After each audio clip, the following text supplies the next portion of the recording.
ਸਤਿ ਸ਼੍ਰੀ ਅਕਾਲ ਜੀ। ਤੁਸੀਂ ਵੇਖ ਰਹੇ ਹੋ ਪੰਜਾਬ ਮੇਲ USA TV। ਮੈਂ ਸੰਜੀਵ ਯਸ਼ਖੰਨਾ ਤੁਹਾਡਾ ਸਾਰਿਆਂ ਦਾ ਸਵਾਗਤ ਕਰਦਾ। ਮੁੱਦਾ ਦੇ ਵਿੱਚ ਰਸ਼ੀਆ ਨੇ ਹਮਲਾ ਕਰ ਦਿੱਤਾ ਯੂਕਰੇਨ ਦੇ ਉੱਤੇ ਤੇ ਹੁਣ ਜਿਹੜੇ ਥਿੰਕ ਟੈਂਕਸ ਨੇ ਪੂਰੀ ਦੁਨੀਆ ਦੇ ਅੰਦਰ ਬੈਠੇ ਉਹ ਸੋਚ ਰਹੇ ਨੇ, ਵਿਚਾਰ ਕਰ ਰਹੇ ਨੇ, ਚਰਚਾ ਕਰ ਰਹੇ ਨੇ ਕਿ ਰਸ਼ੀਆ ਕਹਿੰਦਾ ਮੈਨੂੰ ਮਜਬੂਰ ਹੋਣਾ ਪਿਆ ਹਮਲਾ ਕਰਨ ਵਾਸਤੇ। ਮੈਂ ਹਮਲਾ ਕਰਨਾ ਨਹੀਂ ਚਾਹੁੰਦਾ ਸੀ ਕਿਉਂਕਿ ਨਾਟੋ ਦਾ ਪ੍ਰਭਾਵ ਵੱਧ ਰਿਹਾ ਸੀ ਮੇਰੇ ਬਾਰਡਰਸ ਦੇ ਉੱਤੇ। ਇਸ ਕਰਕੇ ਮੈਨੂੰ ਸ਼ਾਂਤੀ ਦੀ ਸਥਾਪਨਾ ਲਈ ਔਰ ਆਪਣੀ ਸੇਫਟੀ ਲਈ ਹਮਲਾ ਕਰਨਾ ਪੈ ਗਿਆ। ਹੁਣ ਜਿਹੜੇ ਇਹ ਵਿਚਾਰਕ ਨੇ ਇਹ ਕੀ ਸੋਚਦੇ ਨੇ ਕਿ ਸਿੱਧ ਕਰੋ ਰਸ਼ੀਆ ਕਿਉਂ ਹਮਲਾ ਨਾ ਕਰਦਾ। ਦੋ ਪੋਜੀਸ਼ਨਸ ਨੇ। ਇੱਕ ਤਾਂ ਇਹ ਕਿ ਯੂਕਰੇਨ ਨਾਟੋ ਦਾ ਜੇ ਹਿੱਸਾ ਬਣ ਚੁੱਕਿਆ ਹੁੰਦਾ, ਕਿਉਂਕਿ ਹੁਣ ਤਾਂ ਹਾਲਾਤ ਇਹ ਨੇ ਕਿ ਅਮਰੀਕਾ ਯੂਕਰੇਨ ਨੂੰ ਨਾਟੋ ਦਾ ਹਿੱਸਾ ਬਣਾਉਣਾ ਚਾਹੁੰਦਾ ਹੈ ਤੇ ਰਸ਼ੀਆ ਇਸ ਦੇ ਖਿਲਾਫ ਹੈ। ਇਸ ਕਰਕੇ ਯੁੱਧ ਕੀਤਾ, ਹਮਲਾ ਕਰ ਦਿੱਤਾ। ਪਰ ਜੇ ਨਾਟੋ ਦਾ ਹਿੱਸਾ ਬਣ ਚੁੱਕਿਆ ਹੁੰਦਾ ਯੂਕਰੇਨ ਤਾਂ ਕੀ ਰਸ਼ੀਆ ਹਮਲਾ ਕਰਦਾ? ਕਿਉਂਕਿ ਉਸ ਵਕਤ ਨਾਟੋ ਦੀਆਂ ਸਾਰੀਆਂ ਸੈਨਾਵਾਂ ਆ ਜਾਂਦੀਆਂ ਮਦਦ ਯੂਕਰੇਨ ਦੀ ਕਰਨ ਵਾਸਤੇ, ਕਿਉਂਕਿ ਇਸ ਵਕਤ ਤੇ ਨਾਟੋ ਨੇ ਕਹਿ ਦਿੱਤਾ ਯੂਕਰੇਨ ਨੂੰ ਬਈ ਤੂੰ ਸਾਡਾ ਹਿੱਸਾ ਨਹੀਂ, ਇਸ ਕਰਕੇ ਅਸੀਂ ਤੇਰੀ ਸਹਾਇਤਾ ਨਹੀਂ ਕਰ ਸਕਦੇ, ਫੌਜੀ ਮਦਦ ਤੈਨੂੰ ਨਹੀਂ ਦੇ ਸਕਦੇ। ਪਰ ਜੇ ਨਾਟੋ ਦਾ ਹਿੱਸਾ ਬਣ ਚੁੱਕਿਆ ਹੁੰਦਾ ਯੂਕਰੇਨ ਤਾਂ ਰਸ਼ੀਆ ਕਹਿੰਦੇ ਨੇ ਸ਼ਾਇਦ ਹਮਲਾ ਨਾ ਕਰਦਾ। ਅਮਰੀਕਾ ਦੇ ਨਾਲ ਮਿਲ ਕੇ ਯੂਕਰੇਨ ਕੁਝ ਵੀ ਕਰ ਸਕਦਾ ਸੀ, ਇਸ ਕਰਕੇ ਰਸ਼ੀਆ ਇਸ ਖਤਰੇ ਨੂੰ ਦੇਖਦਾ ਹੋਇਆ ਸ਼ਾਇਦ ਹਮਲਾ ਨਾ ਕਰਦਾ। ਇਹ ਵਿਚਾਰਕ ਮੰਨਦੇ ਨੇ। ਤੇ ਦੂਜਾ ਪੁਆਇੰਟ ਜਿਹੜਾ ਸਿੱਧ ਕਰਨਾ ਹੈ ਕਿ ਜੇ ਨਾਟੋ ਆਪਣਾ ਪ੍ਰਭਾਵ ਵਧਾਉਣ ਦੀ ਕੋਸ਼ਿਸ਼ ਨਾ ਕਰਦਾ, ਜੇ ਅਮਰੀਕਾ ਇਹ ਕੋਸ਼ਿਸ਼ ਨਾ ਕਰਦਾ ਕਿ ਯੂਕਰੇਨ ਉਸ ਦਾ ਹਿੱਸਾ ਬਣੇ ਨਾਟੋ ਦੇ ਜ਼ਰੀਏ, ਸੋ ਨਾਟੋ ਜੇ ਆਪਣਾ ਇਫੈਕਟ ਵਧਾਉਣ ਦੀ ਕੋਸ਼ਿਸ਼ ਨਾ ਕਰਦਾ, ਨਾ ਪਹੁੰਚਦਾ ਰਸ਼ੀਆ ਦੇ ਬਾਰਡਰਸ ਦੇ ਉੱਤੇ ਯੂਕਰੇਨ ਦੇ ਜ਼ਰੀਏ ਇਹ ਕੋਸ਼ਿਸ਼ ਨਾ ਕਰਦਾ ਤਾਂ ਵੀ ਹੋ ਸਕਦਾ ਹੈ ਕਿ ਰਸ਼ੀਆ ਹਮਲਾ ਨਾ ਕਰਦਾ। ਹੁਣ ਇਹ ਦੋਨੋਂ ਸਥਿਤੀਆਂ ਨੇ, ਪਰ ਇਹ ਦੋਨੋਂ ਸਥਿਤੀਆਂ ਨਹੀਂ ਹੋਈਆਂ। ਪਰ ਜੋ ਹੋਇਆ ਉਸ ਦਾ ਸਾਹਮਣਾ ਸਾਨੂੰ ਕਰਨਾ ਪਏਗਾ, ਕਿਉਂਕਿ ਇਹ ਤਾਂ ਗੱਲਾਂ ਨੇ। ਜੇ ਇਹ ਨਾ ਹੋਇਆ ਹੁੰਦਾ, ਇਹ ਹੋਇਆ ਹੁੰਦਾ, ਜੇ ਇਹ ਹੋਇਆ ਹੁੰਦਾ, ਇਹ ਨਾ ਹੋਇਆ ਹੁੰਦਾ, ਫਿਰ ਕੀ ਹੁੰਦਾ? ਇਹ ਤਾਂ ਗੱਲਾਂ ਨੇ, ਪਰ ਜੋ ਹੋਇਆ ਉਹਦੀ ਗੱਲ ਕਰਨਾ ਜ਼ਰੂਰੀ ਹੈ। ਰਸ਼ੀਆ ਇਹ ਗੱਲ ਕਹਿ ਰਿਹਾ ਕਿ ਮੈਂ ਇਹ ਮਿਲਟਰੀ ਆਪਰੇਸ਼ਨ ਜਾਰੀ ਰੱਖਿਆ ਹੋਇਆ ਕਿਉਂਕਿ ਮੈਂ ਚਾਹੁੰਦਾ ਕਿ ਮੈਂ ਆਪਣੀਆਂ ਸੀਮਾਵਾਂ ਦੀ ਰੱਖਿਆ ਕਰਾਂ ਤੇ ਪੂਰੀ ਦੁਨੀਆ ਦੇ ਵਿੱਚ ਸ਼ਾਂਤੀ ਰਵੇ, ਕਿਉਂਕਿ ਜੇ ਇੱਥੇ ਮਾਮਲਾ ਵਿਗੜਿਆ ਤਾਂ ਹੋ ਸਕਦਾ ਇਹ ਮਾਮਲਾ ਤੀਸਰੇ ਵਿਸ਼ਵ ਯੁੱਧ ਤੱਕ ਪਹੁੰਚ ਜਾਵੇ। ਇਸ ਕਰਕੇ ਇਹ ਸ਼ਾਂਤੀ ਕਾਇਮ ਰੱਖਣ ਵਾਸਤੇ ਮੈਂ ਯੁੱਧ ਕਰ ਰਿਹਾ। ਹੁਣ ਇਹ ਵੀ ਸਥਿਤੀ ਬੜੀ ਸੋਚਣ ਵਾਲੀ ਹੈ। ਸ਼ਾਂਤੀ ਸਥਾਪਿਤ ਕਰਨ ਵਾਸਤੇ ਯੁੱਧ ਕੀਤਾ ਜਾ ਰਿਹਾ। ਪਤਾ ਨਹੀਂ ਇਹ ਕਿੱਦਾਂ ਦੀ ਸਥਿਤੀ ਹੈ ਜੋ ਸਮਝ ਤੋਂ ਬਾਹਰ ਹੋ ਜਾਂਦੀ ਆ। ਪਰ ਗੱਲ ਉਹ ਇਹ ਕਹਿ ਰਿਹਾ ਕਿ ਜੇ ਮੈਂ ਆਪਣੀਆਂ ਸੀਮਾਵਾਂ ਦੀ ਰੱਖਿਆ ਨਾ ਕਰਾਂ, ਨਾਟੋ ਆ ਜਾਵੇ ਮੇਰੇ ਬਾਰਡਰਸ ਤੱਕ, ਤਾਂ ਇਹ ਕੋਈ ਵੀ ਰੂਪ ਧਾਰਨ ਕਰ ਸਕਦੀ ਹੈ। ਲੜਾਈ ਹੋ ਸਕਦਾ ਹੈ ਤੀਸਰਾ ਵਿਸ਼ਵ ਯੁੱਧ ਹੋ ਜਾਵੇ, ਹੋ ਸਕਦਾ ਹੈ ਨਿਊਕਲੀਅਰ ਵਾਰ ਹੋ ਜਾਵੇ। ਪਰ ਨਾਟੋ ਕੰਟਰੀਜ਼ ਕਹਿ ਰਹੇ ਨੇ ਯੂਨਾਈਟਿਡ ਨੇਸ਼ਨਸ ਦੇ ਵਿੱਚ ਜਾ ਕੇ ਕਿ ਇਹ ਮਿਲਟਰੀ ਆਪਰੇਸ਼ਨ ਨਹੀਂ ਹੈ, ਇਹ ਤੇ ਮਿਲਟਰੀ ਅਟੈਕ ਹੈ, ਕਿਉਂਕਿ ਰਸ਼ੀਆ ਆਪਣੀਆਂ ਸੀਮਾਵਾਂ ਵਧਾਉਣੀਆਂ ਚਾਹੁੰਦਾ ਹੈ। ਕ੍ਰੀਮੀਆ ਦੇ ਸਾਰੇ ਖੇਤਰ ਨੂੰ ਵੀ ਆਪਣੇ ਅਧੀਨ ਲੈਣਾ ਚਾਹੁੰਦਾ ਹੈ। ਤਾਂ ਹਜੇ ਇਹ ਵੀ ਡਿਬੇਟ ਚੱਲ ਰਹੀ ਆ ਕਿ ਇਹ ਮਿਲਟਰੀ ਆਪਰੇਸ਼ਨ ਹੈ ਕਿ ਮਿਲਟਰੀ ਅਟੈਕ ਹੈ। ਪਰ ਸਾਰੀ ਦੁਨੀਆ ਜਾਣਦੀ ਆ ਇਹ ਤੇ ਵਾਰ ਹੈ, ਇਹ ਤੇ ਯੁੱਧ ਹੈ, ਕਿਉਂਕਿ ਲੋਕ ਮਰ ਰਹੇ ਨੇ, ਲੋਕਾਂ ਦੀਆਂ ਜਾਨਾਂ ਜਾ ਰਹੀਆਂ ਨੇ, ਲੋਕਾਂ ਦੇ ਸਮਾਨ ਦਾ, ਲੋਕਾਂ ਦੇ ਘਰਾਂ ਦਾ, ਸਰਕਾਰੀ ਸੰਪत्ति ਦਾ, ਦੇਸ਼ ਦਾ ਨੁਕਸਾਨ ਹੋ ਰਿਹਾ ਹੈ। ਰੂਸ ਦੇ ਨਾਗਰਿਕ ਜੋ ਉੱਥੇ ਸੈਨਿਕਾਂ ਦੇ ਰੂਪ ਦੇ ਵਿੱਚ ਮੌਜੂਦ ਨੇ ਯੂਕਰੇਨ ਦੀ ਧਰਤੀ ਦੇ ਉੱਤੇ, ਉਹ ਵੀ ਮਾਰੇ ਜਾ ਰਹੇ ਨੇ, ਕਿਉਂਕਿ ਯੂਕਰੇਨ ਦੀ ਆਰਮੀ ਵੀ ਉਹਨਾਂ ਦਾ ਸਫਾਇਆ ਕਰ ਰਹੀ ਹੈ ਔਰ ਰੂਸ ਦੀ ਆਰਮੀ ਯੂਕਰੇਨ ਦਾ ਸਫਾਇਆ ਕਰ ਰਹੀ ਹੈ ਤੇ ਆਮ ਨਾਗਰਿਕ ਵੀ ਮਾਰੇ ਜਾ ਰਹੇ ਨੇ। ਸਥਿਤੀ ਬਹੁਤ ਗੰਭੀਰ ਬਣੀ ਹੋਈ ਹੈ। ਖਾਣ ਪੀਣ ਦੀਆਂ ਚੀਜ਼ਾਂ ਮਹਿੰਗੀਆਂ ਹੋ ਚੁੱਕੀਆਂ ਨੇ, ਮਹਿੰਗਾਈ ਬਹੁਤ ਉੱਪਰ ਤੱਕ ਜਾ ਚੁੱਕੀ ਹੈ ਔਰ ਜਾਨ ਦੀ ਕੀਮਤ ਤੱਕ ਕੋਈ ਵੀ ਨਹੀਂ ਚੁਕਾ ਸਕਦਾ। ਜਿਸ ਦੀ ਜਾਨ ਚਲੀ ਗਈ, ਜਿਸ ਦੇ ਪਰਿਵਾਰ ਦਾ ਕੋਈ ਮਾਰਿਆ ਗਿਆ, ਚਲਿਆ ਗਿਆ, ਉਹ ਤੇ ਚਲਾ ਗਿਆ, ਉਸ ਦੀ ਕੋਈ ਕੀਮਤ ਨਹੀਂ ਚੁਕਾ ਸਕਦਾ। ਹਾਂ, ਪ੍ਰਾਪਰਟੀਜ਼ ਜ਼ਰੂਰ ਨੇ, ਫਿਰ ਤੋਂ ਬਣ ਸਕਦੀਆਂ ਨੇ ਤੇ ਉਸ ਵਾਸਤੇ ਵੀ ਕਿਹਾ ਜਾ ਰਿਹਾ ਹੈ ਜਿਹੜੀ ਯੂਕਰੇਨ ਦੀ ਸਰਕਾਰ ਹੈ ਕਿ ਜਿਹੜੀਆਂ ਸਾਰੀਆਂ ਸੰਪत्तियां ਰੂਸ ਦੇ ਲੀਡਰਸ ਦੀਆਂ ਰਸ਼ੀਆ ਤੋਂ ਬਾਹਰ ਨੇ, ਅਮਰੀਕਾ ਵਿੱਚ ਨੇ ਜਾਂ ਹੋਰ ਯੂਰਪੀਅਨ ਦੇਸ਼ਾਂ ਦੇ ਵਿੱਚ ਨੇ, ਉਹਨਾਂ ਨੂੰ ਕਬਜ਼ੇ ਵਿੱਚ ਲੈ ਲਿਆ ਜਾਵੇ, ਉੱਥੋਂ ਭਰਪਾਈ ਕੀਤੀ ਜਾਵੇ ਯੂਕਰੇਨ ਦੇ ਨੁਕਸਾਨ ਦੀ। ਖੈਰ ਇਹ ਪਾਬੰਦੀਆਂ ਚੱਲਦੀਆਂ ਪਈਆਂ ਨੇ, ਪਰ ਇਹ ਪਾਬੰਦੀਆਂ ਲੱਗਣ ਦੇ ਬਾਵਜੂਦ ਵੀ ਰਸ਼ੀਆ ਦੇ ਉੱਤੇ ਕਈ ਆਰਥਿਕ ਪਾਬੰਦੀਆਂ ਲੱਗੀਆਂ ਨੇ, ਮਿਲਟਰੀ ਦੀਆਂ ਪਾਬੰਦੀਆਂ ਲੱਗੀਆਂ ਨੇ, ਫਿਰ ਵੀ ਰਸ਼ੀਆ ਪਿੱਛੇ ਨਹੀਂ ਹਟਿਆ। ਹਾਲਾਂਕਿ ਨਾਟੋ ਕੰਟਰੀਜ਼ ਦੀ ਇਹ ਸਟ੍ਰੈਟਜੀ ਸੀ ਕਿ ਜੇ ਇਹ ਪਾਬੰਦੀਆਂ ਲਗਾ ਦਿੱਤੀਆਂ ਜਾਣ ਤਾਂ ਹੋ ਸਕਦਾ ਹੈ ਕਿ ਰੂਸ युद्ध बंद कर दवे, समाप्त कर दवे ते गलबात वास्ते तैयार हो जाए। पर यह नहीं होया। रूस हजे भी डटिया होया क्योंकि उन्होंने अपनी मिलिटरी ताकत उत्ते भरोसा है, उन्होंने अपनी एटॉमिक एनर्जी के उत्ते भरोसा है। शायद इस करके वो दुनिया को अपनी ताकत दिखाना चाहता, क्योंकि किते ना किते रशिया ये महसूस कर रहा सी कि जदों सन 1991 के सोवियत संघ टुट गया, उस तो बाद शायद दुनिया ने रशिया को उन्ना सीरीयसली लेना बंद कर दिता। ये रशिया की इज्जत का सवाल है। सो ये भी चीज़ां माहिर मनते हैं कि एक साइकोलॉजिकल वॉर भी है, it is the war of minds, ये भी मन्निया जा रहा है। खैर जो भी है, आम लोगों की जिंदगी जा रही है। नाल दे नाल असीं देखते हैं कि यूक्रेन की इकोनॉमी भी हिलदी पई है ते रशिया की इकोनॉमी भी हिलदी पई है, चरमरा रही ने। ते इस दे नाल बाकी देशों दी इकोनॉमीज़ भी जिहड़ियां जुड़ियां हुई ने इन्हां देशों के नाल, उन्हां दे उत्ते भी असर पै रहा है। क्योंकि रशिया अपने आप दे विच एक एड्डा वड्डा मुल्क है कि जे उहदे विच कोई भी इकोनॉमी थल्ले जाती है, उहदे विच किसी भी तरह की कोई भी गड़बड़ पैदा होती है अर्थचारे दे विच, तां निश्चित रूप दे विच सारी दुनिया के अर्थचारे दे उत्ते उहदा असर पएगा ते वो नैगेटिव होएगा। उस नैगेटिव असर करके दुनिया के होर देशों में भी लोगों का जीवन खतरे में आ सकता है इकनॉमिकली। सो ये चीज़ां भी देखण वालियां ने।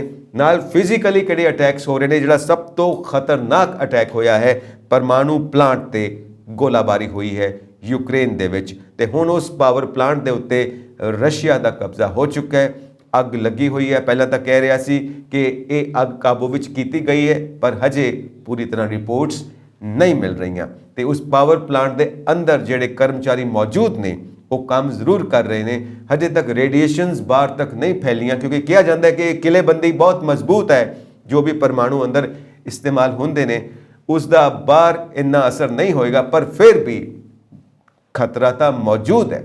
हो सकता है कि पावर प्लांट के बाहर रेडिएशनस आ जान, फिर की हाल बनेगा, फिर लोगों दी जाना किवें बचाईया जा सकदियां ने। इस करके एक खतरा भी बनया होया है, तो एक खतरा पूरी मनुखता वास्ते मौजूद है। इस परमाणु खतरे को देखते हुए दुनिया भर के देशों को दखल देना लाजमी बन जाता है, ताकि मनुखता को इस परमाणु सेंटर के खतरे तो बचाया जा सके, किते कोई वड्डे ब्लास्ट ना हो जान जिस करके जानी माली नुकसान होवे। और इस दौरान जदों रशिया पिछे नहीं हट रहा तो यूक्रेन भी उसका पूरा जवाब दे रहा है उसके हमलियां का।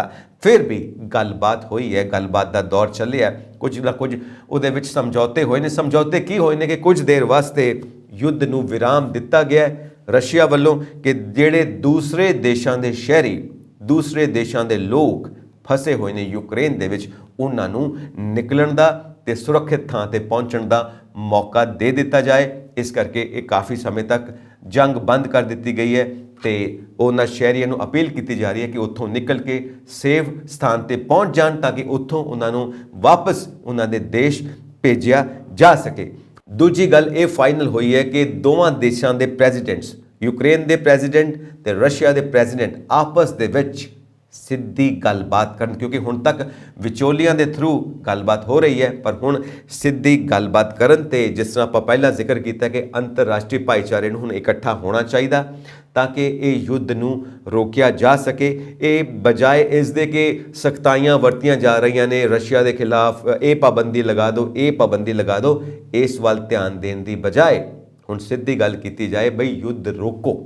समस्या किते भी नहीं है, समस्या सिर्फ गलबात दी है। समस्या ये है कि साडे जो निजी इंटरस्ट ने ਵੱਖ-ਵੱਖ पॉलिटिकल पार्टियां दे जो बैठियां ने ਵੱਖ-ਵੱਖ देशों के विच राज करदियां ने, उन्होंने कॉरपोरेट्स नाल जिहड़े संबंध ने और बिजनेस नूं प्रमोट करने वास्ते जिहड़ियां नीतियां बनदियां ने, वो सारा ही इस समस्या की जड़ च बैठा होया सारे का सारा पंजाबी च कहो पंगा है। वो पंगा ये है कि सानू मुनाफा होना चाहिए, मुनाफाखोरी सब कुछ चलती पई है, ओपन मार्केट है, तो सारिਆਂ की कोशिश ये लगी हुई है कि जिहड़े भी देश दे विच कुदरती साधन मौजूद ने जिन्हां दा इस्तेमाल करके वध तो वध मुनाफा कमाया जा सकदा, वो सारे कुदरती साधन साडे कब्जे च होने चाहिए ने। असी उन्हां सारे कुदरती साधनां नूं अपनी मन मर्जी के मुताबिक इस्तेमाल कर सकीए। सो ये आर्थिक पाबंदियां ठीक ने, अपनी जगह जायज़ ने, पर ये हटाउणियां पैणगियां, क्योंकि अमरीका दे नाल रशिया एक बहुत वड्डी ताकत है। तुसी उस ताकत नूं ਇਸ ਤਰ੍ਹਾਂ ਪਾਬੰਦੀਆਂ ਲਾ ਕੇ ਨਹੀਂ ਰੋਕ ਸਕੋਗੇ। ਕੋਈ ਨਾ ਕੋਈ ਗੱਲ ਕਰਨੀ ਪਏਗੀ, ਕਿਉਂਕਿ ਗੱਲ ਫਿਰ ਉੱਥੇ ਹੀ ਆ ਜਾਂਦੀ ਹੈ ਕਿ ਰਸ਼ੀਆ ਨੇ ਹਮਲਾ ਕਿਉਂ ਕੀਤਾ। ਰਸ਼ੀਆ ਨੇ ਹਮਲਾ ਕਿਉਂ ਕੀਤਾ, ਇਸ ਦਾ ਆਧਾਰ ਮਾਹਿਰ ਮੰਨਦੇ ਨੇ ਸਨ 1991 ਦੇ ਵਿੱਚ ਜੋ ਸੋਵੀਅਤ ਸੰਘ ਟੁੱਟ ਗਿਆ, ਕਈ ਦੇਸ਼ ਵੱਖੋ ਵੱਖ ਹੋ ਗਏ ਸੋਵੀਅਤ ਸੰਘ ਨਾਲੋਂ ਤੇ ਰਸ਼ੀਆ ਟੁੱਟ ਗਿਆ।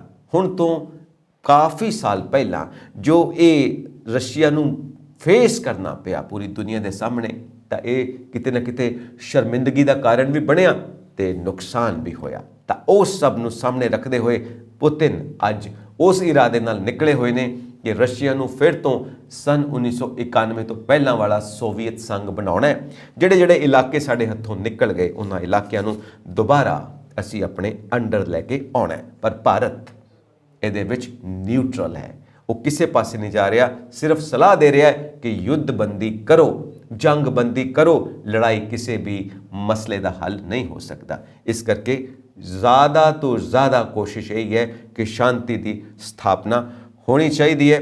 ਹੁਣ ਦੂਸਰਾ ਰਿਹਾ ਕੁਦਰਤੀ ਸੋਮਿਆਂ ਦੀ ਗੱਲ, ਜਿਹਦੇ ਉੱਤੇ ਸਾਰੇ ਦੇਸ਼ ਆਪਣਾ ਆਪਣਾ ਕਬਜ਼ਾ ਕਰਨਾ ਚਾਹੁੰਦੇ ਨੇ। ਤਾਂ ਇਸ ਕਰਕੇ ਇਹ ਲੜਾਈ ਬਣ ਗਈ ਹੈ ਪੱਛਮ ਵੈਸਟ ਵਰਸਿਸ ਰਸ਼ੀਆ, ਨਾ ਕਿ ਯੂਕਰੇਨ ਵਰਸਿਸ ਰਸ਼ੀਆ। ਤੇ ਇਹਦੇ ਵਿੱਚ ਮਾਹਿਰ ਮੰਨਦੇ ਨੇ ਸਭ ਤੋਂ ਵੱਡਾ ਯੂਕਰੇਨ ਦੇ ਪਿੱਛੇ ਜੋ ਰੋਲ ਨਿਭਾ ਰਹੇ ਨੇ ਅਮਰੀਕਾ ਐਂਡ ਬ੍ਰਿਟੇਨ ਨੇ। ਸੇ ਦੋਨੋਂ ਮਿਲ ਕੇ ਇਹ ਰੋਲ ਨਿਭਾ ਰਹੇ ਨੇ। ਪਹਿਲਾਂ ਕਹਿੰਦੇ ਨੇ ਜਿਹਨੂੰ ਪੰਜਾਬੀ 'ਚ ਕਿ ਚੁੱਕ ਦੇ ਦਿੱਤੀ ਯੂਕਰੇਨ ਨੂੰ, ਬਈ ਚੱਕ ਦੇ ਫੱਟੇ, ਕੋਈ ਨਹੀਂ ਅਸੀਂ ਤੇਰੇ ਨਾਲ ਖੜੇ ਹਾਂ। ਤੇ ਜਦੋਂ ਵਿਪਤਾ ਪੈ ਗਈ ਹੁਣ ਕੋਈ ਨਾਲ ਨਹੀਂ ਖੜਿਆ। ਹੁਣ ਕਹਿੰਦੇ ਨੇ ਕਿ ਤੂੰ ਨਾਟੋ ਦਾ ਹਿੱਸਾ ਨਹੀਂ ਨਾ ਬਣਿਆ, ਇਸ ਕਰਕੇ ਤੇਰੀ ਮਦਦ ਵਾਸਤੇ ਅਸੀਂ ਫੌਜੀ ਕਾਰਵਾਈ ਨਹੀਂ ਕਰ ਸਕਦੇ। ਪਰ ਇੱਕ ਤਰ੍ਹਾਂ ਠੀਕ ਹੈ, ਜੇ ਫੌਜੀ ਕਾਰਵਾਈ ਕਰੋਗੇ ਤਾਂ ਯੁੱਧ ਹੋਰ ਵਧੇਗਾ। ਰਸ਼ੀਆ ਕਿਹੜਾ ਚੁੱਪ ਕਰਕੇ ਬੈਠਣ ਵਾਲਾ ਹੈ, ਉਹ ਵੀ ਬਹੁਤ ਤੇਜ਼ ਹੈ। ਤੁਹਾਨੂੰ ਪਤਾ ਹੀ ਆ ਸ਼ੀਤ ਯੁੱਧ ਦੇ ਵਿੱਚ ਅਮਰੀਕਾ ਤੇ ਰਸ਼ੀਆ ਦੋਵੇਂ ਆਮੋ ਸਾਹਮਣੇ ਸੀ, ਕਈ ਵਾਰ ਹੋਏ, 60s ਦੇ ਵਿੱਚ ਵੀ ਕਈ ਵਾਰ ਸਾਹਮਣੇ ਹੋਏ, ਪਰ ਫਿਰ ਵੀ ਯੁੱਧ ਟਲਦੇ ਗਏ। ਸਮਝਦਾਰੀ ਨਾਲ ਕੰਮ ਲਿਆ ਤੇ ਇਸ ਕਰਕੇ, ਨਹੀਂ ਤੇ ਤੀਸਰਾ ਵਿਸ਼ਵ ਯੁੱਧ ਤੇ ਬਹੁਤ ਪਹਿਲਾਂ ਹੋ ਜਾਂਦਾ ਜਿਸ ਤਰ੍ਹਾਂ ਦੇ ਹਾਲਾਤ ਬਣ ਗਏ ਸੀ, ਜੋ ਮਾਹਿਰ ਮੰਨਦੇ ਨੇ। ਪਰ ਉਹ ਟਲ ਗਿਆ, ਹੁਣ ਵੀ ਨਹੀਂ ਹੋਣਾ ਚਾਹੀਦਾ, ਸਭ ਕੁਝ ਠੀਕ ਹੋ ਜਾਣਾ ਚਾਹੀਦਾ। ਮਾਹਿਰ ਇਹ ਮੰਨਦੇ ਨੇ ਕਿ ਜਦੋਂ ਤੱਕ ਸੈਕੰਡ ਵਰਲਡ ਵਾਰ ਨਹੀਂ ਹੋਈ ਸੀ ਉਦੋਂ ਤੱਕ ਸਾਰੀ ਦੁਨੀਆ ਦੇ ਜਿਹੜੇ ਪੱਛਮੀ ਦੇਸ਼ ਨੇ ਉਹਨਾਂ ਦਾ ਸਰਦਾਰ ਹੁੰਦਾ ਸੀ ਬ੍ਰਿਟੇਨ, ਉਹਨਾਂ ਦਾ ਗਰੁੱਪ ਦਾ ਲੀਡਰ ਹੁੰਦਾ ਸੀ ਬ੍ਰਿਟੇਨ। ਪਰ ਸੈਕੰਡ ਵਰਲਡ ਵਾਰ ਦੇ ਵਿੱਚ ਜੋ ਹਾਰ ਹੋਈ ਹੈ ਬ੍ਰਿਟੇਨ ਦੀ ਬੜੀ ਜ਼ਬਰਦਸਤ, ਤੇ ਅਮਰੀਕਾ ਉਸ ਤੋਂ ਬਾਅਦ ਤਾਕਤ ਦੇ ਰੂਪ ਦੇ ਵਿੱਚ ਉੱਭਰਿਆ। ਔਰ ਕਿਹਾ ਜਾਂਦਾ ਹੈ ਕਿ ਅਮਰੀਕਾ ਵੀ ਪਿੱਛੇ ਸੀ ਝੁਕ ਦੇਣ ਦੇ ਵਿੱਚ, ਸੋ ਦੂਰ ਸੀ ਜੀਓਗ੍ਰਾਫਿਕਲੀ ਕਾਫੀ ਇੰਗਲੈਂਡ ਤੋਂ, ਇਸ ਕਰਕੇ ਉਹਦਾ ਬਚਾਅ ਹੋ ਗਿਆ ਤੇ ਇੰਗਲੈਂਡ ਬਰਬਾਦ ਹੋਇਆ। ਇਸ ਕਰਕੇ ਉਹਨੂੰ ਵੱਖੋ-ਵੱਖ ਮੁਲਕਾਂ ਨੂੰ ਵੀ ਆਜ਼ਾਦ ਕਰਨਾ ਪਿਆ, ਜਿਹਦੇ ਵਿੱਚ ਸਾਡਾ ਦੇਸ਼ ਭਾਰਤ ਵੀ ਸ਼ਾਮਿਲ ਹੈ, ਜਿਹਦੇ ਦੋ ਟੁਕੜੇ ਹੋਏ, ਪਾਕਿਸਤਾਨ ਵੀ ਵਿੱਚੋਂ ਬਣਿਆ। ਉਸ ਵੇਲੇ ਇੰਗਲੈਂਡ ਇਸ ਪੋਜੀਸ਼ਨ ਵਿੱਚ ਨਹੀਂ ਸੀ ਕਿਉਂਕਿ ਉਹ ਆਪਣੇ ਆਪ ਨੂੰ ਬਚਾਉਣ ਵਿੱਚ ਲੱਗ ਗਿਆ ਤੇ ਬਾਕੀ ਦੇਸ਼ਾਂ ਦੇ ਉੱਤੇ ਉਹ ਰਾਜ ਕਰਨ ਦੇ ਪੋਜੀਸ਼ਨ ਵਿੱਚ ਨਹੀਂ ਰਿਹਾ। ਤੇ ਉਸ ਤੋਂ ਬਾਅਦ ਅਮਰੀਕਾ ਹੁਣ ਸਾਰੇ ਪੱਛਮੀ ਦੇਸ਼ਾਂ ਦਾ ਸਰਦਾਰ ਬਣ ਕੇ, ਉਸ ਗਰੁੱਪ ਦਾ ਲੀਡਰ ਬਣ ਕੇ ਅੱਗੇ ਆ ਚੁੱਕਾ ਹੈ। ਅਸੀਂ ਦੇਖਦੇ ਹਾਂ ਕਿ ਜੋ ਇਹ ਜੀਓਗ੍ਰਾਫੀਕਲ ਪੋਲੀਟੀਕਲ ਸਾਰੀਆਂ ਸਟ੍ਰੈਟਜੀਜ਼ ਹੁੰਦੀਆਂ ਨੇ, ਜਿਹਨੂੰ ਕਹਿੰਦੇ ਨੇ ਕਿ ਜੀਓ ਪੋਲਿਟਿਕਸ, ਉਹਦੇ ਮੁਤਾਬਿਕ ਜਿਹੜੀ ਸਟ੍ਰੈਟਜੀ ਬਣਦੀ ਹੈ, ਤਾਂ ਇਸ ਵਕਤ ਨਾਟੋ ਕੰਟਰੀਜ਼ ਦਾ ਪ੍ਰਭਾਵ ਬਹੁਤ ਜ਼ਿਆਦਾ ਵੱਧਦਾ ਜਾ ਰਿਹਾ। ਤੇ ਅਸੀਂ ਦੂਸਰੇ ਪਾਸੇ ਦੇਖਦੇ ਹਾਂ ਕਿ ਯੂਰਪ 'ਚ ਰੂਸ ਵੀ ਜੜ੍ਹਾਂ ਤੱਕ ਪਹੁੰਚਿਆ ਹੋਇਆ ਆਪਣੀ ਇਕਨੋਮਿਕ ਪਾਵਰ ਦੇ ਨਾਲ, ਕਿਉਂਕਿ ਰੂਸ ਕੋਲ ਹੈ ਨੈਚੁਰਲ ਗੈਸ ਤੇ ਨੈਚੁਰਲ ਆਇਲ, ਜਿਸ ਕਰਕੇ ਉਹ ਯੂਰਪ ਨੂੰ ਸਪਲਾਈ ਕਰਦਾ ਤੇ ਉਹਦੀ ਇਕਨੋਮਿਕ ਪਾਵਰ ਵੱਧ ਰਹੀ ਹੈ ਤੇ ਨਾਲ ਦੇ ਨਾਲ ਮਿਲਟਰੀ ਪਾਵਰ ਵੀ ਵੱਧ ਰਹੀ ਹੈ। ਤੇ ਦੂਸਰੇ ਪਾਸੇ ਚਾਈਨਾ ਵੀ ਵੱਡੀ ਇਕਨੋਮਿਕ ਪਾਵਰ ਬਣ ਕੇ ਉੱਭਰ ਰਿਹਾ। ਸੋ ਇਸ ਕਰਕੇ ਰਸ਼ੀਆ ਐਂਡ ਚਾਈਨਾ ਦੋਨਾਂ ਦੀ ਮਿੱਤਰਤਾ ਬਹੁਤ ਗਹਿਰੀ ਆ ਤੇ ਸਾਹਮਣੇ ਖੜੇ ਨੇ ਨਾਟੋ ਕੰਟਰੀਜ਼ ਨੇ, ਇਸ ਕਰਕੇ ਮੁਕਾਬਲਾ ਜ਼ਬਰਦਸਤ ਹੈ। ਇਸ ਕਰਕੇ ਸਭ ਨੂੰ ਇਹੀ ਜ਼ੋਰ ਲਾਉਣਾ ਚਾਹੀਦਾ ਵੀ ਠੰਡ ਰੱਖੋ, ਠੰਡ, ਸ਼ਾਂਤੀ ਸਥਾਪਿਤ ਕਰੋ, ਯੁੱਧ ਬੰਦ ਕਰ ਦਿਓ, ਕਿਉਂਕਿ ਕੋਵਿਡ ਤੋਂ ਬਾਅਦ ਅਸੀਂ ਦੇਖਦੇ ਹਾਂ ਯੂਰਪੀ ਦੇਸ਼ਾਂ ਦੇ ਵਿੱਚ ਮਹਿੰਗਾਈ ਬਹੁਤ ਜ਼ਿਆਦਾ ਵੱਧ ਰਹੀ ਹੈ ਤੇ ਅਰਥਚਾਰਾ ਇਕਨੋਮੀ ਵੀ ਉਸ ਤਰ੍ਹਾਂ ਪਰਫਾਰਮ ਨਹੀਂ ਕਰ ਪਾ ਰਹੀ ਜਿਸ ਤਰ੍ਹਾਂ ਦੀ ਉਹਨਾਂ ਨੂੰ ਉਮੀਦ ਸੀ। ਨਵੀਂ ਸਟ੍ਰੈਟਜੀ ਅਪਣਾਉਣ ਤੋਂ ਬਾਅਦ ਹੋਪ ਸੀ, ਉਮੀਦ ਸੀ। ਉਮੀਦ is not a strategy, hope is not a strategy. Hope ਤਾਂ ਸਿਰਫ ਇਹ ਹੁੰਦੀ ਹੈ ਕਿ ਤੁਹਾਡੇ ਅੰਦਰ ਇੱਕ ਲਗਨ ਹੁੰਦੀ ਆ ਕਿ ਵੀ ਇੱਦਾਂ ਹੋ ਸਕਦਾ, ਇਸ ਕਰਕੇ ਇਹ ਰਸਤਾ ਅਪਣਾਇਆ ਜਾਏ। ਪਰ ਜਦੋਂ ਉਹ ਰਸਤਾ ਉਹ ਰਿਜ਼ਲਟ ਨਹੀਂ ਦਿੰਦਾ ਜੋ ਸੋਚ ਕੇ ਉਸ ਰਸਤੇ ਦੇ ਉੱਤੇ ਤੁਰਿਆ ਜਾਂਦਾ, ਤਾਂ ਫਿਰ ਹੋਇਆ ਕਿ ਯੂਰਪ ਦੀਆਂ ਕੰਟਰੀਜ਼ ਦੇ ਅੰਦਰ ਇੱਕ ਕ੍ਰੋਧ, ਅਸੰਤੁਸ਼ਟੀ ਕਿ ਆ ਕੀ ਹੋ ਰਿਹਾ। ਤਾਂ ਉਧਰ ਰਸ਼ੀਆ ਦੀ ਤੇ ਚਾਈਨਾ ਦੀ ਪਾਵਰ ਵੱਧ ਰਹੀ ਆ, ਤਾਂ ਉਸ ਚੀਜ਼ ਨੂੰ ਵੀ ਬਰਦਾਸ਼ਤ ਨਹੀਂ ਕੀਤਾ ਜਾ ਰਿਹਾ। ਸੋ ਇਹ ਵੀ ਇੱਕ ਕਾਰਨ ਹੈ, ਇਸ ਦੇ ਪਿੱਛੇ ਮਾਹਿਰ ਮੰਨਦੇ ਨੇ। ਤਾਂ ਇਹ ਸਾਰੀ ਮਾਹੌਲ ਦੀ ਜਿਹੜੀ ਸਮੱਸਿਆ ਦੀ ਜੜ ਹੈ ਉਹ ਇੱਥੇ ਵੀ ਹੈਗੀ ਹੈ। ਕੋਵਿਡ-19 ਤੋਂ ਬਾਅਦ, ਕਰੋਨਾ ਤੋਂ ਬਾਅਦ ਜਿਹੜੀ ਇਹ ਸਮੱਸਿਆ ਪੈਦਾ ਹੋਈ ਹੈ ਤੇ ਅਸੀਂ ਇਹ ਸਾਰੇ ਜਾਣਦੇ ਹਾਂ ਕਿ ਰਸ਼ੀਆ ਨੂੰ ਸਤਿਕਾਰ ਚਾਹੀਦਾ ਜੋ 1991 'ਚ ਸੀ, ਕਿਉਂਕਿ 1991 ਤੋਂ ਬਾਅਦ ਜਦੋਂ ਸੋਵੀਅਤ ਸੰਘ ਟੁੱਟਿਆ ਤਾਂ ਬਿਲਕੁਲ ਜਿਹੜੇ ਜੇਤੂ ਸੀ ਉਹਨਾਂ ਨੇ ਉਹੀ ਰਵੱਈਆ ਅਪਣਾ ਲਿਆ ਰਸ਼ੀਆ ਦੇ ਖਿਲਾਫ ਜੋ ਜਰਮਨੀ ਦੇ ਖਿਲਾਫ ਅਪਣਾਇਆ ਸੀ ਜੇਤੂਆਂ ਨੇ। ਸੈਕੰਡ ਵਰਲਡ ਵਾਰ ਤੋਂ ਬਾਅਦ ਰਸ਼ੀਆ ਨੂੰ ਇੱਕ ਵਿਲਨ ਦੇ ਰੂਪ ਦੇ ਵਿੱਚ ਪੇਸ਼ ਕੀਤਾ ਗਿਆ। ਅੱਜ ਵੀ ਮੀਡੀਆ ਉਹਨੂੰ ਇੱਕ ਵਿਲਨ ਦੇ ਰੂਪ ਦੇ ਵਿੱਚ ਪੇਸ਼ ਕਰ ਰਿਹਾ, ਪਰ ਇਹਦੇ ਪਿੱਛੇ ਇੱਕ ਸਾਈਕੋਲੋਜੀਕਲ ਰੀਜ਼ਨ ਇਹ ਵੀ ਹੈ ਕਿ ਰਸ਼ੀਆ ਇੱਜ਼ਤ ਚਾਹੁੰਦਾ ਹੈ। ਪੁਤਿਨ ਸਾਹਿਬ ਨੂੰ ਇੱਜ਼ਤ ਚਾਹੀਦੀ ਹੈ ਕਿਉਂਕਿ ਜਿਵੇਂ ਕਿਸੇ ਵਕਤ ਇੰਡੀਆ ਵਿੱਚ ਕਿਹਾ ਜਾਂਦਾ ਸੀ India is Indira and Indira is India, ਉਵੇਂ ਹੀ ਅੱਜ ਕਿਹਾ ਜਾਂਦਾ ਕਿ Putin is Russia and Russia is Putin. So ਇਹ ਚੀਜ਼ਾਂ ਸਾਹਮਣੇ ਆ ਰਹੀਆਂ ਨੇ, ਪਰ ਇਸ ਵੇਲੇ ਅਸੀਂ ਦੇਖਦੇ ਹਾਂ ਪੂਰੀ ਦੁਨੀਆ ਦੇ ਵਿੱਚ ਜੋ ਪੁਤਿਨ ਸਾਹਿਬ ਨੂੰ ਪਸੰਦ ਕੀਤਾ ਜਾਂਦਾ ਸੀ, ਲੋਕ ਦੋ ਫਾੜ ਹੋਏ ਨੇ ਸੋਚ ਦੇ ਵਿੱਚ ਕਿ ਕਈ ਲੋਕ ਪੁਤਿਨ ਸਾਹਿਬ ਨੂੰ ਪਸੰਦ ਕਰ ਰਹੇ ਨੇ, ਕਈ ਲੋਕ ਪੁਤਿਨ ਸਾਹਿਬ ਨੂੰ ਪਸੰਦ ਨਹੀਂ ਕਰ ਰਹੇ। ਠੀਕ ਇਸੇ ਤਰ੍ਹਾਂ ਰਸ਼ੀਆ ਦੀ ਜਨਤਾ ਦੇ ਵਿੱਚ ਵੀ ਲੋਕਾਂ ਦੀ ਸੋਚ ਦੋ ਫਾੜ ਹੋਈ ਹੈ। ਕੁਝ ਪੁਤਿਨ ਸਾਹਿਬ ਦੇ ਹੱਕ ਵਿੱਚ ਨੇ ਕਿ ਜੰਗ ਕਰ ਰਹੇ ਨੇ, ਠੀਕ ਕਰ ਰਹੇ ਨੇ, ਕੁਝ ਲੋਕ ਪੁਤਿਨ ਸਾਹਿਬ ਦੇ ਹੱਕ ਵਿੱਚ ਨਹੀਂ ਕਿ ਇਹ ਗਲਤ ਹੋ ਰਿਹਾ ਹੈ। ਸੋ ਇਹ ਸਾਰੀਆਂ ਚੀਜ਼ਾਂ ਸਾਹਮਣੇ ਆ ਰਹੀਆਂ ਨੇ। ਸੋ ਇਹਦੀਆਂ ਜੜ੍ਹਾਂ ਸਨ 1991 ਦੇ ਸਾਰੇ ਘਟਨਾਕ੍ਰਮ ਦੇ ਵਿੱਚ ਨੇ, ਜਿੱਥੇ ਸ਼ੀਤ ਯੁੱਧ ਤੋਂ ਬਾਅਦ ਸੋਵੀਅਤ ਸੰਘ ਦਾ ਟੁੱਟਣਾ ਸਾਹਮਣੇ ਆਇਆ ਸੀ। ਸੋ ਜਿੱਦਾਂ ਅਸੀਂ ਗੱਲ ਕੀਤੀ ਕਿ ਅਮਰੀਕਾ ਪਹਿਲਾਂ ਸ਼ਾਮਿਲ ਨਹੀਂ ਸੀ ਸੈਕੰਡ ਵਰਲਡ ਵਾਰ ਦੇ ਵਿੱਚ, ਪਰ ਬਾਅਦ ਵਿੱਚ ਸ਼ਾਮਿਲ ਹੋਇਆ ਜਦੋਂ ਜਾਪਾਨ ਆ ਗਿਆ ਸੀਨ ਦੇ ਉੱਤੇ। ਤਾਂ ਜਾਪਾਨ ਦੇ ਉੱਤੇ ਜੋ ਦੁਨੀਆ ਦੇ ਸਭ ਤੋਂ ਪਹਿਲੇ 2 ਐਟਮ ਬੰਬ ਅਗਸਤ ਮਹੀਨੇ ਦੇ ਵਿੱਚ 1945 ਦੇ ਵਿੱਚ ਸੁੱਟੇ, ਉਹ ਅਮਰੀਕਾ ਨੇ ਹੀ ਸੁੱਟੇ ਸੀ।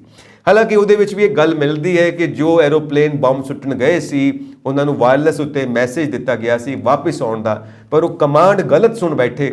ਉਹਨਾਂ ਨੇ ਸਮਝਿਆ ਕਿ ਬੰਬ ਸੁੱਟਣ ਦਾ ਸਾਨੂੰ ਮੈਸੇਜ ਮਿਲ ਰਿਹਾ। ਖੈਰ ਇਹ ਤਾਂ ਡਿਬੇਟ ਦਾ ਹਿੱਸਾ ਹੈ ਕਿ ਮੈਸੇਜ ਕੀ ਸੀ। ਉਹਨਾਂ ਜਹਾਜ਼ਾਂ ਨੂੰ ਵਾਪਸ ਆਉਣ ਵਾਸਤੇ ਕਿਹਾ ਸੀ ਕਿ ਬੰਬ ਨਾ ਸੁੱਟੋ ਜਾਂ ਬੰਬ ਸੁੱਟਣ ਦਾ ਮੈਸੇਜ ਮਿਲਿਆ ਸੀ। ਇਹ ਵੀ ਪਾਇਲਟ ਨੂੰ ਕੀ ਸੁਣਾਈ ਦਿੱਤਾ ਉਸ ਵਕਤ ਯੁੱਧ ਦੇ ਮੈਦਾਨ ਦੇ ਵਿੱਚ ਇੱਕ ਡਿਬੇਟ ਦਾ ਹਿੱਸਾ ਹੈ, ਪਰ ਨਤੀਜਾ ਤਾਂ ਇਹ ਹੋਇਆ ਕਿ ਬੰਬ ਸੁੱਟੇ ਗਏ ਤੇ ਉਹਨਾਂ ਬੰਬਾਂ ਦਾ ਅਸਰ ਅੱਜ ਤੱਕ ਵੀ ਦੇਖਣ ਨੂੰ ਮਿਲਦਾ। ਤੇ ਅੱਜ ਤਾਂ ਇੰਨੇ ਸਾਲਾਂ ਬਾਅਦ, ਕਿਉਂਕਿ ਇਹ ਤਾਂ 1945 ਦੀ ਗੱਲ ਹੈ, ਹੁਣ 2022 'ਚ ਬੈਠੇ ਹੋਏ ਹਾਂ, ਇੰਨੀ ਤਰੱਕੀ ਕਰ ਚੁੱਕਾ ਹੈ ਇਹ ਜੰਗ ਦਾ ਸਾਜ਼ੋ ਸਮਾਨ ਕਿ ਇਹਦੇ ਨਤੀਜੇ ਬੜੇ ਭਿਆਨਕ ਹੋ ਸਕਦੇ ਨੇ ਜੇ ਇਹ ਯੁੱਧ ਹੋਰ ਚੱਲਦਾ ਰਿਹਾ। ਇਸ ਕਰਕੇ ਯੂਕਰੇਨ ਦਾ ਯੁੱਧ, ਰਸ਼ੀਆ ਦਾ ਯੁੱਧ ਖਤਮ ਹੋਣਾ ਬਹੁਤ ਜ਼ਿਆਦਾ ਜ਼ਰੂਰੀ ਹੈ। ਪਰ ਜਿਹੜੀ ਇਹ ਗੱਲ ਕੀਤੀ ਜਾਂਦੀ ਹੈ ਕਿ ਅਸੀਂ ਯੁੱਧ ਲੜ ਰਹੇ ਹਾਂ ਕੌਮੀ ਹਿੱਤ ਵਾਸਤੇ, ਇਹ ਤੇ ਇੱਕ ਪ੍ਰੋਪੇਗੰਡਾ ਹੈ, ਇਹ ਤੇ ਇੱਕ ਸ਼ੀਲਡ ਹੈ, ਇਹ ਤੇ ਇੱਕ ਕਵਰ ਅਪ ਹੈ ਜੋ ਆਪਣੇ ਆਪ ਨੂੰ ਸਹੀ ਜਸਟੀਫਾਈ ਕਰਨ ਵਾਸਤੇ ਅਪਣਾਇਆ ਜਾਂਦਾ ਕਿ ਕੌਮੀ ਹਿੱਤ ਵਾਸਤੇ ਜੰਗ ਲੜਨਾ ਤੇ ਬਾਕੀ ਸੰਸਾਰ ਜਿੱਦੀ ਬੁਰੀ ਹਾਲਤ ਹੋ ਗਈ ਉਹ ਕਿੱਧਰ ਜਾਵੇ।